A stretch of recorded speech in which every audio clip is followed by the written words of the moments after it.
ಕನ್ನಡ ಚಲನಚಿತ್ರದ ಮೂಲಕ ತುಳುನಾಡಿನ ಹೆಮ್ಮೆಯ ಆಚರಣೆ ಭೂತಕೋಲ ಇದೀಗ ಜಗತ್ಪ್ರಸಿದ್ಧಿಯಾಗಿದೆ.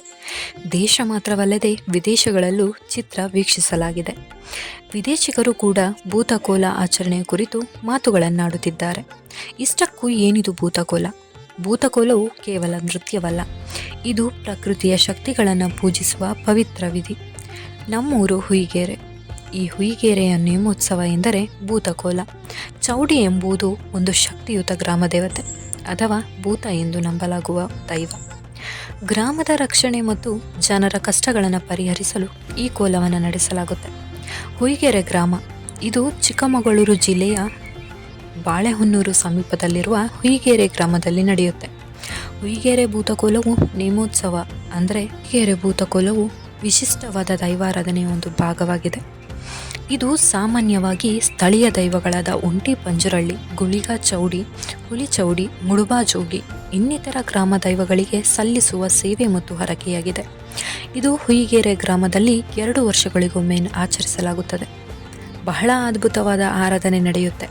ಪ್ರತಿ ವರ್ಷವೂ ಅಭಿವೃದ್ಧಿ, ಸಂತೋಷ ಇದ್ದೇ ಇರುತ್ತದೆ. ಹಾಗೆ ಈ ವರ್ಷವೂ ಅಂದರೆ 6/3/2026ನೇ ಕೋಲ ತುಂಬ ವಿಭಿನ್ನವಾಗಿತ್ತು ಅಂದರೆ ತಪ್ಪಾಗಲಾರದು. ಚೌಡಮ್ಮನಿಗೆ ಹೊಸದಾದ ದೇಗುಲ ನಿರ್ಮಾಣವಾಗಿತ್ತು. ನಮ್ಮೂರಿನ ಗಣಮಗನ ಮೈಯೇರಿ ಬಂದ ಹುಲಿಚೌಡಿ ಹಾಗೂ ದೈವ ನರ್ತಕರಲ್ಲಿದ್ದ ಹುಲಿಚೌಡಿ ಮುಖಾಮುಖಿಯಾದ ದೃಶ್ಯ ಇಂದಿಗೂ ಕಣ್ಣಿಗೆ ಕಟ್ಟಿದಂತಿದೆ. ನೆನೆದರೆ ಮೈ ಜುಮ್ ಎನಿಸುತ್ತೆ. ಕೋಲ ಶುರುವಾದ ಮೊದಲ ದಿನ, ಆ ದಿನ ಕಪಿಲ್ ದೈವದ ಕೋಲ ಅಂದರೆ ಒಂಟಿ ಪಂಜುರ್ಲಿ, ಜೋಡಿಭೂತ, ರಾವುಗುಳಿಕ ದೈವದ ಕೋಲ ನಡೆಯುತ್ತೆ. ಆ ಸ್ಥಳಕ್ಕೆ ಹೆಣ್ಣು ಮಕ್ಕಳ ಪ್ರವೇಶ ಇರೋದಿಲ್ಲ, ಯಾಕೆಂದರೆ ಅದು ಹಿಂದಿನಿಂದ ಬಂದ ಸಂಪ್ರದಾಯ. ಅಲ್ಲಿ ನಡೆಯುವ ಆರಾಧನೆಗೆ ಗಂಡು ಮಕ್ಕಳಷ್ಟೇ ಹೋಗಬಹುದು. ಅದಾದ 5 ದಿನದ ನಂತರ ನಡೆಯುವ ಚೌಡೇಶ್ವರಿ ಮತ್ತು ಮರಿಚೌಡೇಶ್ವರಿಯ ಕೋಲಕ್ಕೆ ಎಲ್ಲರಿಗೂ ಪ್ರವೇಶ ಇರುತ್ತೆ. ಆ ಸಮಯದಲ್ಲಿ ಹುಯಿಗೆರೆ ಗ್ರಾಮಸ್ಥರ ಜೊತೆಗೆ ಹೊರ ಊರಿನಿಂದ ಬೇರೆ ಬೇರೆ ಕಡೆಗಳಿಂದಲೂ ಭಕ್ತರ ದಂಡೇ ಬರುತ್ತದೆ. ಪ್ರಾರಂಭದಲ್ಲಿ ದೈವದ ಆಹ್ವಾನೆಗಾಗಿ ಎಣ್ಣೆ ಕೊಡುತ್ತಾರೆ. ಅದಾದ ನಂತರ ದೈವ ನರ್ತಕರು ಅವರ ವೇಷಭೂಷಣವನ್ನು ತಯಾರಿಸಿಕೊಳ್ಳುತ್ತಾರೆ. ಅವರ ವೇಷಭೂಷಣವನ್ನು ನೋಡುವುದೇ ಒಂದು ಅದ್ಭುತ. ತೆಂಗಿನ ಗರಿಗಳಿಂದ ಮಾಡಿದ ಉಡುಪು, ಮುಖಕ್ಕೆ ಬಣ್ಣ, ಕಾಲಿಗೆ ಗಗ್ಗರ ನೋಡಲು ಆಕರ್ಷಕವಾಗಿರುತ್ತದೆ.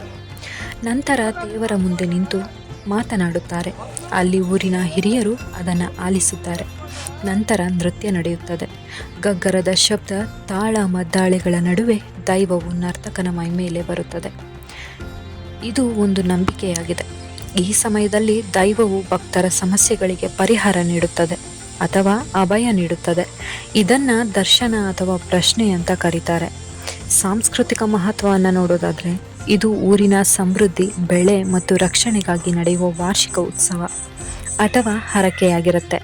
ಚೌಡಿ ಮತ್ತು ಹುಲಿಚೌಡಿ ಕೋಲ ನಡೆದ 3 ದಿನಕ್ಕೆ ಹರಕೆ ನಡೆಯುತ್ತೆ. ಅಲ್ಲಿ ತಮ್ಮ ಕೋರಿಕೆ ಈಡೇರಿಸಿದ್ದಕ್ಕಾಗಿ ದೈವಕ್ಕೆ ಹರಕೆ ಒಪ್ಪಿಸುತ್ತಾರೆ. ಆ ದಿನ ದೈವದ ಸ್ಥಳದಲ್ಲಿ ಊಟದ ವ್ಯವಸ್ಥೆ ಇರುತ್ತೆ. ಎಲ್ಲ ಊರಿನ ಜನರು ಬರುತ್ತಾರೆ. ಹರಕೆ ತೀರಿಸಿ ಪ್ರಸಾದ ಸ್ವೀಕರಿಸಿ ಮುಂದೆ ಬರುವ ಕೋಲಕ್ಕೆ ಮತ್ತೆ ಬರಬೇಕು ಅಂದುಕೊಂಡು ಅಲ್ಲಿಂದ ಹೊರಡುತ್ತಾರೆ. ಇದೇ ನಮ್ಮೂರ ದೈವ ಕೋಲ, ನಮ್ಮ ಗ್ರಾಮವಾದ ಹುಯಿಗೆರೆಯ ಕೋಲ.